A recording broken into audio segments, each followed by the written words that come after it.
આજે કમલ કલરમાં હું એકલો હતો અને પ્રેમાનંદજી મહારાજ આપણા વચન શાંતિથી સાંભળતો હતો.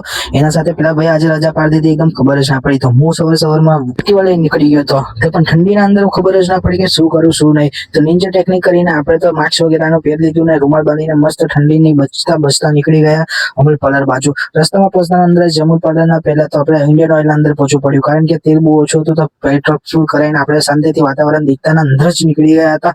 પાછા દીખતા સૂર્યદેવને નમસ્તે કરીને મસ્ત લોકેશન દેખીને આપણે નીકળી ગયા હતા પાછા અમૂલ તરફ. તો કેમ છો મિત્રો? આજે તો અમૂલ પાર્લરમાં એકદમ અલગ જ લાગ્યું છે, એકદમ એટમોસ્ફિયર અલગ જ લાગી રહ્યું છે. અને બીજા ભાઈને તો આજે રજા પાડવાની જ ખબર પડી ગઈ હતી, તો આજે રજા પાડી દીધી છે.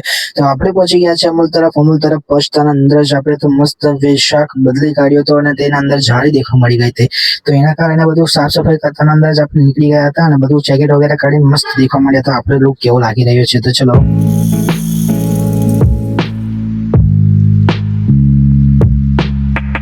મસ્ત જલ્દીથી આપણે ભગવાનના દર્શન કરી લીધા. એના સાથે જ આપણે દીવાબત્તી અને અગરબત્તી કરી નાખી. એના સાથે મસ્ત ગુલાબનું ફૂલ છે, બ્યુટીફુલ ને આપવાનું માટે સોરી મસ્તી કરો છો ભાઈબંધ. તો 9 વાગતાના અંદર જ ફટાફટ જમી લઈએ, કારણ કે પછી તો ટાઈમ ના મળે તો એના પહેલા જમી લેવું તે આગળ પડે છે, કારણ કે પછી ઘરાકી ચાલુ થઈ જાય છે તો પછી જમવાનો ટાઈમ નથી મળતો.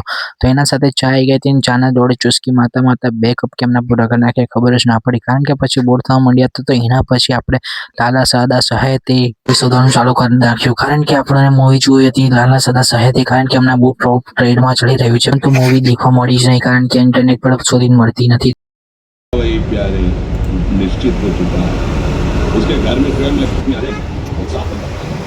लोग जितना भागता रहो वो हमें सुख दे दे दुख दे, थोड़ा साहसी है तुम भक्त। આનંદજી મહારાજના આપણે સૌએ ચાલ સાંભળીને આપણે તો આનંદ પ્રફુલ્લિત થઈ ગયા, પણ હવે તો પછી 3 કલાક ક્યાં વીતી ગયા ખબર જ ના પડી. સમથિંગ આપણે વાગી ગયા હતા 2 અને એના પછી આપણને ટાઈમ થઈ ગયો. તો હવે પછી શું કરીએ? તો 4 વાગ્યાના અંદર જ આપણે મસ્ત ગાયો આવી ગઈ હતી અને આવતાના અંદર જ આપણે બધું સમાપ્ત કરીને નીકળી ગયા હતા પાછા ઘર તરફ. તો રાધે રાધે. આજનો બ્લોગ અહીંયા ખતમ કરીએ, તો જય શ્રી કૃષ્ણ.